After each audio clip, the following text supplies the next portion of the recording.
First time legitimately posting anything of substance. This is the first thing I came up with. Before this begins, I must engage in some forethought, a prequel, if you will. I'm not an ambassador to any species in the Federation. I'm rather just a scientist. I collate data mostly, observe species behavior and collect data on evolutionary and cultural practices to hand over to ambassadors and politicians. The data they use is then collected and sent out to various parties within the 9 galaxies and the Federation as a whole in order to determine the value of new species to the galaxy. Primarily, they are used to determine a species' strengths, weaknesses, value to economy, and potential risks associated with allowing them to join us. The lifespan of my species lasts 700 years.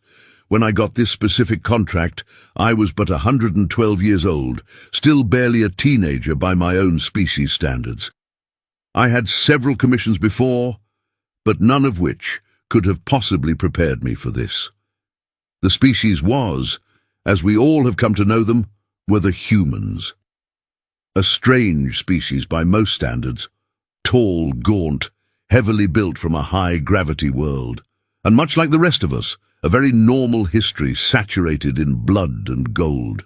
The humans took us by surprise with the sheer resilience they showed, and despite the fact they were shorter than a Gargarani by a clear meter, tests we conducted on volunteers showed that they could match them for muscle and speed. Intellect was highly variable, and with training and proper education, each member of the species had the potential to become super geniuses, much like the Federation's scientists, the Sahranai.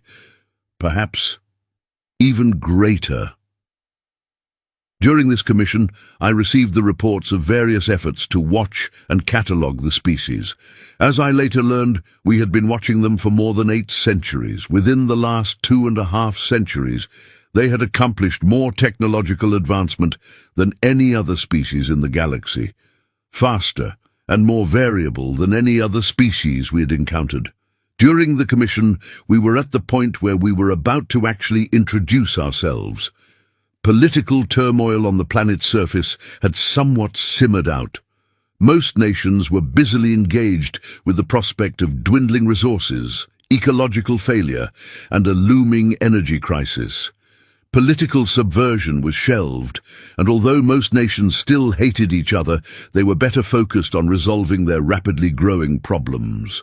We were going to say hello the traditional way, as our diagrams, simulations, and decades of study had surmised. We appear in a large enough ship, hovering within range of their space stations and satellites, then broadcast a message. Once done, we give them time to calm down, process the information, and as a sign of friendship, supply them with our energy or resource production technology, or maybe a cure for a virulent disease. After a time, we tell them there's a wider galaxy out there and supply them the terms to join us. It always worked. 7,000 years of civilization and the Federation spread across 9 galaxies proved it to work. They had problems, we had solutions. We were willing to supply this solution if they were willing to negotiate peacefully. It always worked. Granted, it was still a year away from our welcoming party, but Ambassador Shah Khan, a member of the gaunt, blue-skinned beast races known as the Shadakai, was adamant that we could pull it off quite easily. He would have been right, if not for that day. I remember it, scarred into my brain.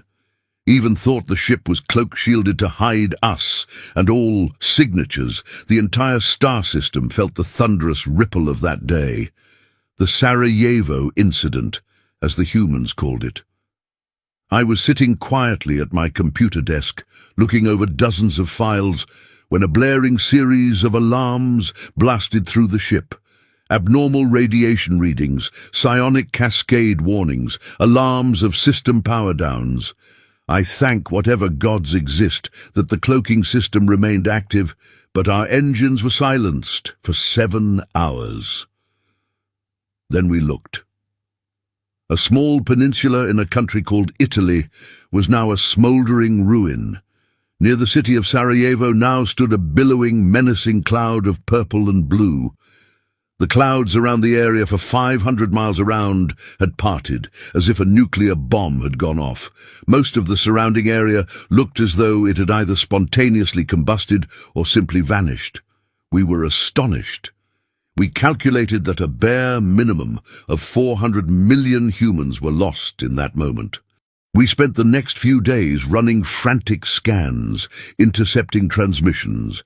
Some members of the crew were receiving reports of suffering on an unimaginable scale, and demanding we call in reinforcements to assist. Wisely, the ambassador and the ship's captain refused, and said they needed more evidence of what the hell was going on to allow for a direct intervention. He was right, of course, as the old warmongers of the world's nations immediately started whipping into a frenzy, blaming anyone they could. Then, 2 days later, we detected it. It was a psionic signature of immeasurable power coming from what was left of Italy. It was so stupidly potent it blew out half of our sensor array. We were blind to what was going on for weeks. One of the star system's gas giants, named Jupiter, turned a sickening shade of red and pink as a response to it. Lor Khan, the ambassador of the Coronot people, a well-established race of telepaths, was in her quarters when the psionic event occurred. She collapsed in agony, weeping like she had just lost all hope and reason. It took 7 men to restrain her, and no less than 8 doses of anti-psionic neural blockers to get her to calm down. All the ambassadors and captain agreed an intervention was needed at this point. We tried a week later to restart the scanner arrays that test for psionic entities or telepathic species, such as gestalts or hive minds. We detected a measly number of barely 834 such individuals, but each one had the collective psionic power of 500,000 Coronot, and the Coronot were the most powerful psionics in the galaxy. The scanners short-circuited with the sheer amount of data hurled into them to the point we burned them out completely, and we had to return to shipyard in order to replace them. We were so busy with our own affairs, we had missed 3 weeks' worth of news and events. By this point, a full-scale invasion of 20 million men was underway in the Italian peninsula. The psionic storm caused all sorts of entities to spew forth from the ether, and the Coronot was now frantically screaming for us to stop them. This put us in a bad spot. We had seen this before. When a species attains a modicum of psionic abilities, they can cause random and uncontrolled genetic mutations among various creatures, leading to a very hostile war, drive millions to a blistering insanity, and turn those not strong enough to resist into creatures similar to the undead. Communications across the planet were nothing short of staggering. 100 different languages and dialects interspersed with direct translations, as millions of armed men poured into the stricken nation's borders, with tens of thousands dying to electromagnetic storms and psionic distortion waves before ever hitting the ground. What followed was a bloody, merciless 17-month-long war that saw a grand total of 7 million soldiers dead. And what emerged from that war? Them. 2 years after the Sarajevo incident, we revealed ourselves. A fleet of battle cruisers, flagships, dreadnoughts and frigates, one from each of the Federation's 187 star nations, appeared in the star system. Within moments of the star jump, every Coronot on every ship became agitated or wary, and took several minutes to calm down and learn how to block the psychic noise coming from the planet's surface. We took note and saw that the area around the nation of Italy was still in a state equivalent to that of a bomb crater. Scans revealed no background radiation or local population. A strange occurrence. The entire country was abandoned. The introduction was strained at best, but once the humans figured out we were here for explicitly peaceful reasons, their armies backed off and negotiations began. We first introduced them to the Fleet Admiral Konoha of the Asahi species, Ambassador Shah Khan, Ambassador Olari, the same Coronaut that witnessed the psionic storm, and finally, Grand Admiral Urias of the Tanomi species. All were creatures roughly similar to human appearance, stature, and strengths, all to help give the humans a means of familiarity. It is a simple tactic, and in this case, it worked well. Within a few hours of negotiations, we were in the process of exchanging information and organizing a face-to-face meeting. When a meeting was finally organized a week later, most ships in the fleet, purely there for aesthetics and security, had left for other places for different reasons, leaving our ship, a few escorts, and one of the dreadnoughts behind. The humans chose by public vote and 5 people to represent them in the Federation, or at least for the entry period. We came on board one of their stations as a sign of trust, and we spent most of our time translating languages and exchanging information. I was there, handling the data. The humans were strangely delightful to be around. The array of scents coming from each of them were quite the challenge to overcome for my enhanced olfactory senses. They wore different garb, the females' garments flowing and loose, the males' garments of militaristic or business style, each from a different aspect of society as I could surmise. I, however, had a question. In the middle of our negotiations, I asked them, "Pardon me, but is there not supposed to be 5 ambassadors here? There are only 4 and a few technicians." They looked at each other, their visages suddenly suffering a chemical reaction that drained the blood from their faces. It was a look of both pride and terror. Well, he had familial obligations. He begs us to excuse his lack of presence. I smiled, baring my teeth just like they did. They nervously smiled back, probably because my teeth were a bit sharper and more numerous. Okay. Let's hope he feels better then. Apologies for my interruption. No further mention of the 5th ambassador was made that day. A week passed and allowed both sides to do some research, compare notes, and refine the translation algorithms for local dialects and languages.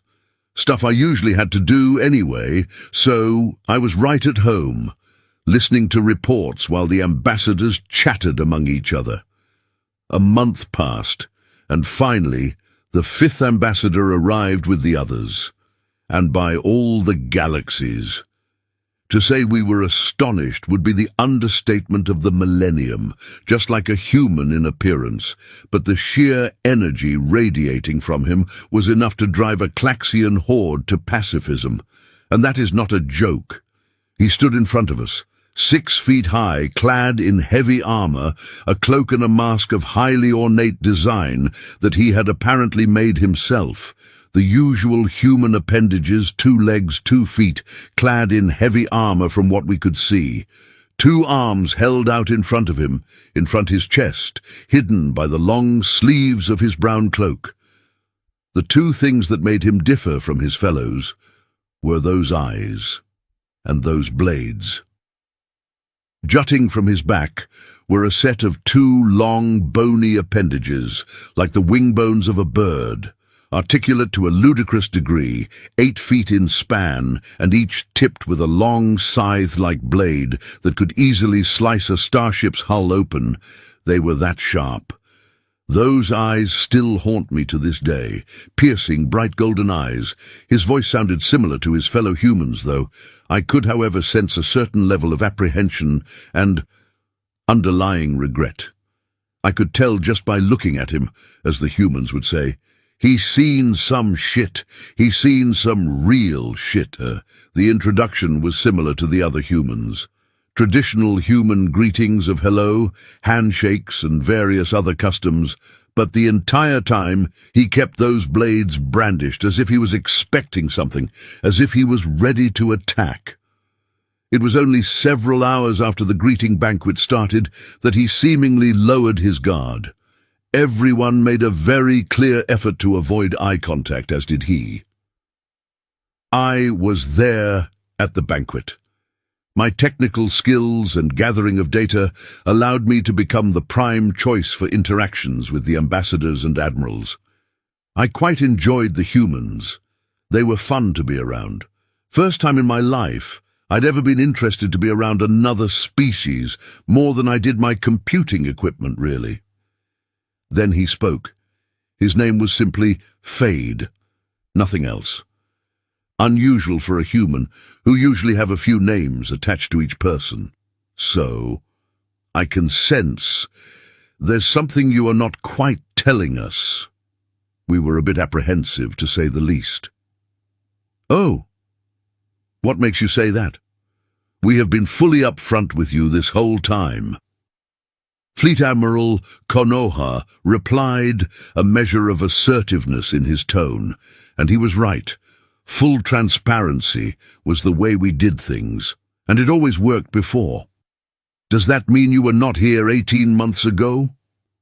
Two of the humans momentarily stopped eating, their faces once again pale, and Grand Admiral Urias gulped audibly out of nervousness. Well, Ponto.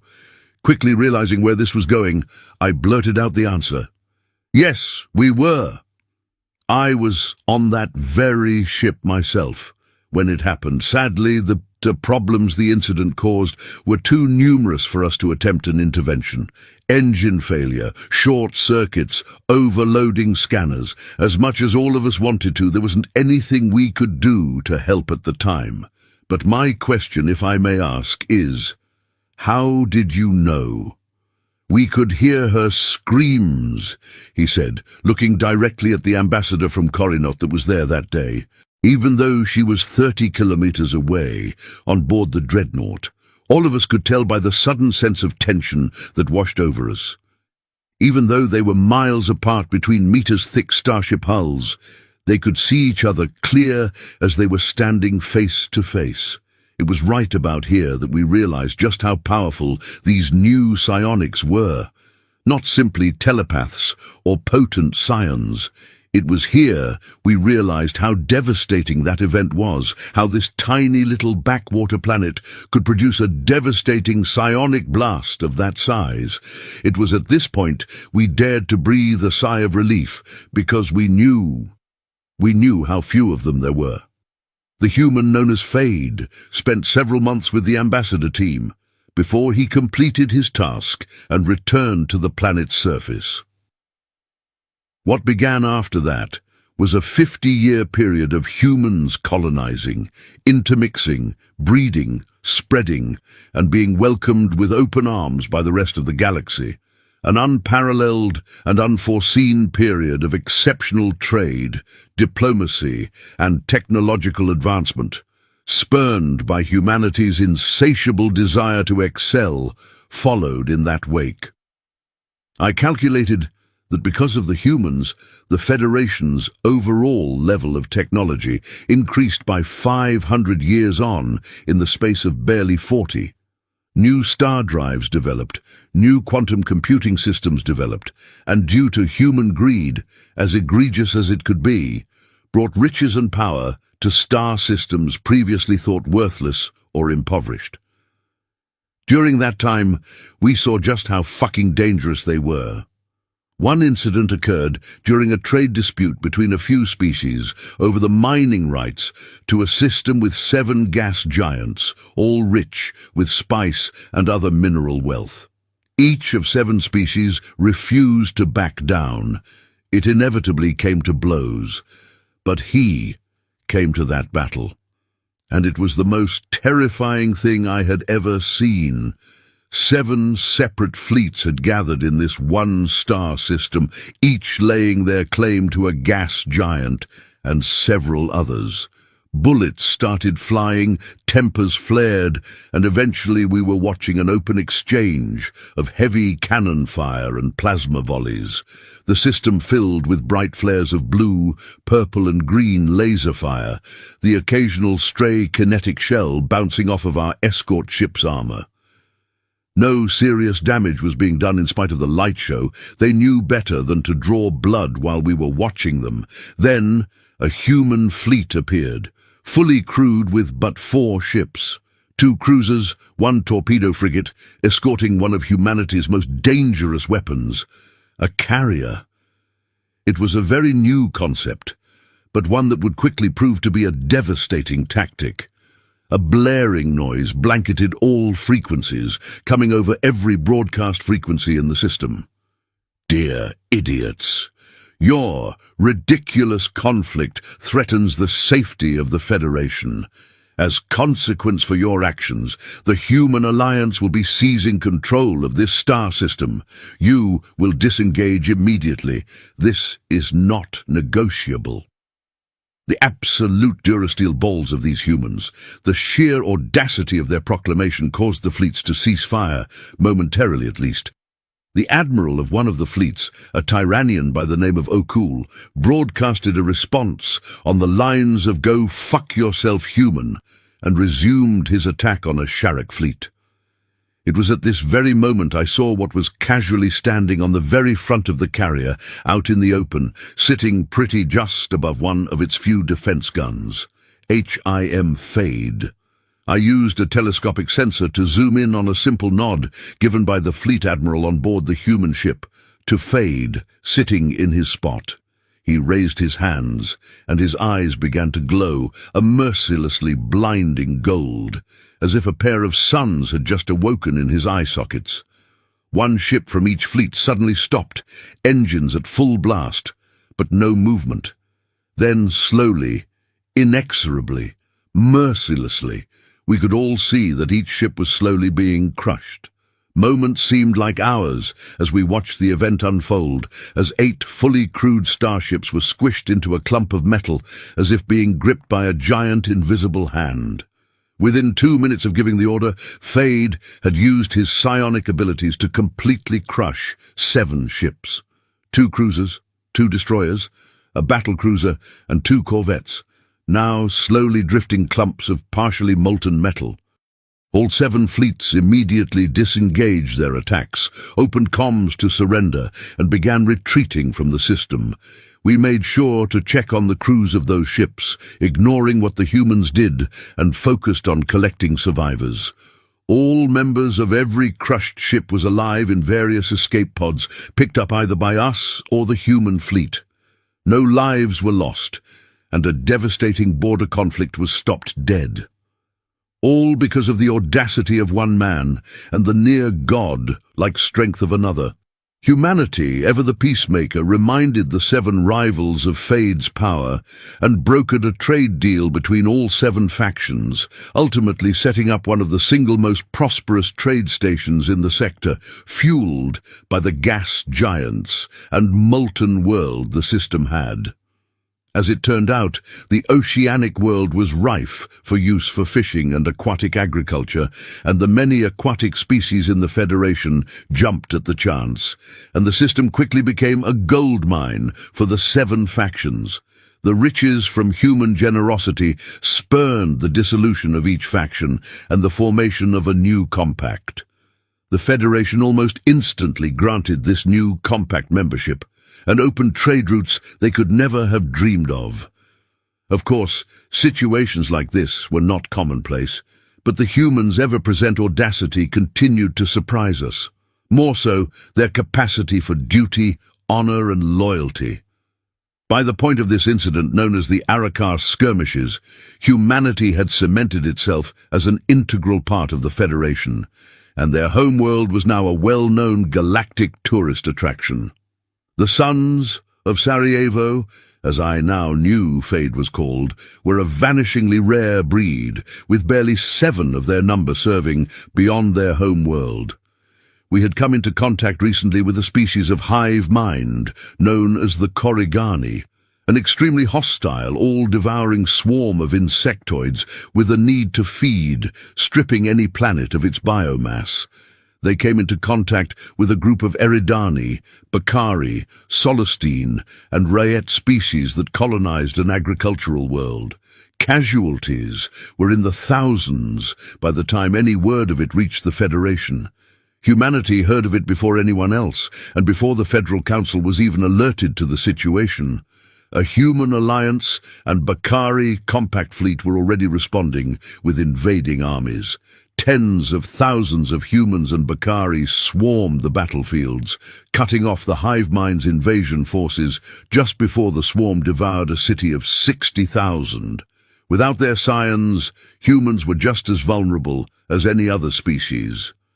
But by the gods, without them, thousands of humans perished in the ensuing chaos, not to win a fight, but rather to allow civilians.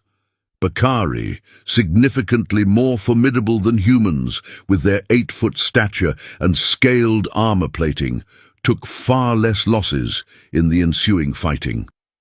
The fighting continued until every last civilian was evacuated. The humans had to bark at the Bakari to get them to stop their advance.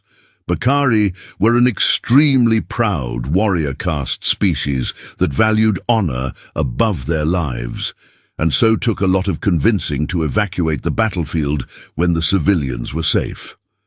7,874 of 12,800 humans perished. Of the 2,000 Bakari sent down, barely 200 returned to their ships. It was at this point the humans busied themselves organizing refugee shelters and other plans, while the Bakari's fleet began to systematically glass the planet's surface. Once the Federation learned of this, war was declared against the hive mind. The war that followed was short and spicy, but not unlike most hive wars. 27 planets reduced to smoldering irradiated ashlands, 12 planets bombarded to hell to stop the hive from growing, 2 planets virus-bombed, and 1 planet cracked open and thrown into its parent star. Considering the wars of the past, this was but a mild irritation. At the end, the Human Alliance and the Bakari Compact were given full accolades for saving so many lives, and effectively spearheading the war and wiping out 2 more planets before the Federation fleet was properly mobilized for a response. Humanity paid dearly, 10 times more than the Bakari, but each and every one of them said that without hesitation, they would gladly do it again. It has been 500 years since the Sarajevo incident, and life has never been better for anyone. We are close to achieving the 200th anniversary of our first ever Golden Age, as the humans call it. The celebration was especially poignant owing to our choice to start colonizing another galaxy. I was on an observation station above the federal capital when I saw him. I had just helped myself to a buffet during the celebrations and was about to start consuming 3 times my weight in delicious food when I spotted him sitting at an observation deck. We had spoken together and even had a few adventures over the centuries despite our vastly different jobs and titles, but shared a common ground. We all wanted to succeed and grow, regardless of the odds, so seeing him here at the most momentous of occasions was definitely a heart-warming moment. I walked up to him, as if I had known him as an old friend. "Fade? Is that you?" He looked up at me with tired eyes, those haunting, tired, golden eyes. "Oh, my, ain't this a small universe? Good to see you again, dude." He smiled upon recognizing my face. "Yes, indeed. May I?" I gestured to the seat next to him. He moved over and smiled at the sight of the Federation's new Alpha Centauri colonization fleet. Beautiful sight, isn't it? Just beautiful. It is. Hard to believe we came so far in such a short time. I was led to believe, however, that humans did not live for more than 200 years. "How are you still here after a half-millennium?" I asked quizzically as I took a seat next to him, and marveled at the sight of a new era dawning before my very eyes. He scoffed, smiling, but scoffed. "Pfft, age. That is a human concept. With what happened at Sarajevo, I would very likely outlive the galaxy." I looked at him astonished. "Wait, what?" He looked at me with a smile. The psionic wave connected me so deeply to the Ethereum. It stopped my biological processes, mutated me, United States. It so deeply changed us that we are as far from human as you could possibly get without changing much. In all likelihood, after this galaxy dissipates into nothing, we will likely be what is left. How is that even possible? How could that much power accumulate so much? Knowing the truth, I was aghast. Were they now gods? Fuck, if I know. Perhaps it was just one of those things. A simple trick, a strange circumstance, a direct intervention of gods maybe. Or perhaps the universe we live in saw an opportunity and took it. And here we are. He laughed openly, grabbing a glass bottle full of an alcoholic beverage called lager and handed it to me. So, you still do not know what happened that day, even after all this time? I was kind of hoping for some answers, truth be told. I found it all so fascinating. Mass death and destruction not included, of course. I chuckled nervously at that last statement. Number never figured out why. Many theories, no evidence. After a few decades of trying, we decided it would be a better idea not to think about it. Sarajevo is now a memorial site, and we have a bright future ahead of us. Frankly, can't say I care anymore. I have what I want right here. He smiled and gestured to the viewing port. We sat together in silence for several minutes, just admiring the view. I finally spoke up. Since you have this much power, might I ask a question? He looked at me, still with that sneaky smile humans have sometimes. What does it all mean? He guessed my question exactly. Can't say I was surprised. He could read my mind after all. He was a psionic. Well, yes, the galaxy, the Federation, all of it, he chuckled. No idea. But here is what I choose it to be. I choose it to be about this, he said, pointing at the celebration and jubilation of our greatest achievement. Prosperity, friendship, hardship, freedom, power, humility, to have the power of a god, and do only what needs to be done. Truth be told, it has no meaning. Galaxies will form, rise, fall. Empires will form, rise, fall. It's all just empty nothingness, as is the universe. It has neither meaning nor purpose, he said, throwing his hands up to the viewing port. Oh, I was a bit saddened. Was it really all for nothing? But that's very fucking depressing. It is our belief that the purpose of life is to make the universe have a meaning, to outlive it then when it finally ends, break it, remake it, rewrite it, give it meaning. Our purpose is to etch our names into the stones of history that one day when it's all over and time to start again, we will be there, not as observers, but as the scribes of a new definition of life. Don't you see? He paused, stretched out his blades, and opened his arms in a grand gesture. There is no meaning to life, the universe, and everything, because we have not yet made one. There is no God, because we have not yet taken our place in the heavens. There is no truth, because we have not yet defined it. There is no reason, because we have not yet created one. Our job is to do just that. He smiled, the biggest smile a human could smile as he noticed the sudden shock of what I'd just heard. I sat quiet for a few minutes, processing this information. We could do that. Then I considered the raw, ridiculous power of the Sons of Sarajevo and thought, maybe, just maybe, this was the greatest chance we could ever have of doing something so profound. We had the chance to rewrite the laws of existence, a chance, however stupidly, atomically small that chance was, to change the very fabric of reality, never doomed to insignificance, to sacrifice myself on an altar of my own design, to guarantee the next universe that is born. Has it right? has it fast and can do so much more than any of us ever could conceive of. To become a god, then sacrifice it all to provide the perfect place for the cycle to go again, except this time without the hardship, without the madness and insanity, no ridiculous cult worshipping, no extra galactic exterminators, none of it. We will actually have a reason that extends beyond anything, hope for a future beyond comprehension. The next time, we will know what to do.